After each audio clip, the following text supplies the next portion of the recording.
আসসালামু আলাইকুম, আমি জামাল নাসার। আজকে পড়বো হচ্ছে রিকম্বিনেন্ট ডিএনএ টেকনোলজি। তো প্রথমে দেখো রিকম্বিনেন্টটা আসলে কি। রি মানে হচ্ছে পুনরায়, কম্বিনেন্ট হচ্ছে পুনরায় সংযুক্ত করা। মনে করো হচ্ছে এটা হচ্ছে একটা তোমার ডিএনএ। এই ডিএনএ মনে করো একটা অংশ তুমি প্রথমে কেটে নিবা, কেটে ফেলে দিবা।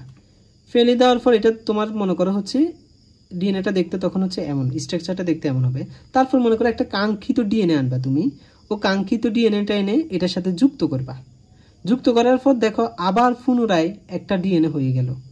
এটাকে আমরা বলি হচ্ছে রিকম্বিনেন্ট, মানে পুনরায় সংযুক্ত করলা, মানে যেটা তোমার কাঙ্ক্ষিত যে ডিএনএটা ওটা সহ। যেহেতু হচ্ছে একটা ডিএনএ, এই জন্য আমরা বলি হচ্ছে ডিএনএ।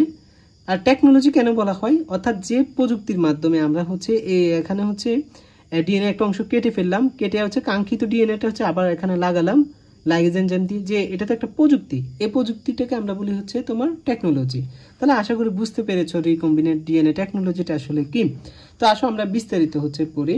মনে করে এটা হচ্ছে আমাদের কাঙ্ক্ষিত হচ্ছে ক্রোমোজোম, আর এটা হচ্ছে আমাদের ডিএনএ, মানে কাঙ্ক্ষিত ডিএনএ, যেটাকে আমরা বলি হচ্ছে ডোনার। এটাকে আমরা বলবো হচ্ছে ডোনার ডিএনএ। এই যে আমরা হচ্ছে কাঙ্ক্ষিত ডিএনএটাকে কেটে নিব এই ডোনার থেকে, মানে দাতা ডিএনএ থেকে। তো এটাকে কাটতে হলে আমাদের হচ্ছে রেস্ট্রিকশন এন্ডোনিউক্লিয়াস হচ্ছে একটা এনজাইম লাগবে, বা রেস্ট্রিকশন এনজাইম লাগবে। তো রেস্ট্রিকশন এনজাইম ব্যবহার করে, রেস্ট্রিকশন এনজাইম হচ্ছে মনে করে একটা হচ্ছে ছুরির মতো, যেটা দিয়ে হচ্ছে আমরা কাটতে হয় ডিএনএ। তো কাটার পরে হচ্ছে আমাদের মনে করে হচ্ছে ডিজল ডিএনএ পিচ, মানে এই কাঙ্ক্ষিত ডিএনএটা আমরা পেয়ে গেলাম।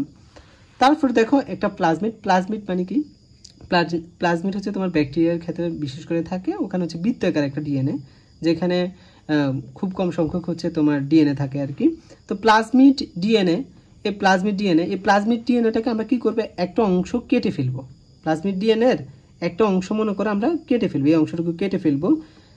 তো এই কতটুকু অংশ কাটবো, অর্থাৎ হচ্ছে ডিজার্ট ডিএনএ পিসটা যেটা আমরা করলাম ওইটার সাইজ অনুযায়ী হচ্ছে এটাকে আমরা কেটে দিব। তারপর হচ্ছে তোমার এটার সাথে হচ্ছে আমরা যুক্ত করে দেবো। দেখো এখানে লাল দিয়ে আমি বুঝেছি। আর এটার সাথে যে হচ্ছে আমাদের ডিএনএটাকে, কাঙ্ক্ষিত ডিএনএটা, এই যে তোমার কাট প্লাজমিড ডিএনএ, এটার সাথে যেটার সাথে আমরা যুক্ত করব।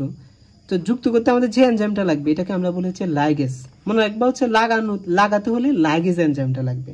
লতে লাগানো, লতে লাইগেজ। তো লাইগেজ এনজাইম দিয়ে হচ্ছে আমরা এই ডিজার তোমার হচ্ছে ডিএনএটাকে আমরা এখানে হচ্ছে লাগাই ফেললাম। এটাকে আমরা বলি কিন্তু হচ্ছে রিকম্বিনেট, অর্থাৎ পুনরায় হচ্ছে আবার ডিএনএ স্ট্রাকচারটা হচ্ছে আমরা তৈরি করে ফেললাম, যার কারণে এটাকে আমরা বলি হচ্ছে রিকম্বিনেট ডিএনএ।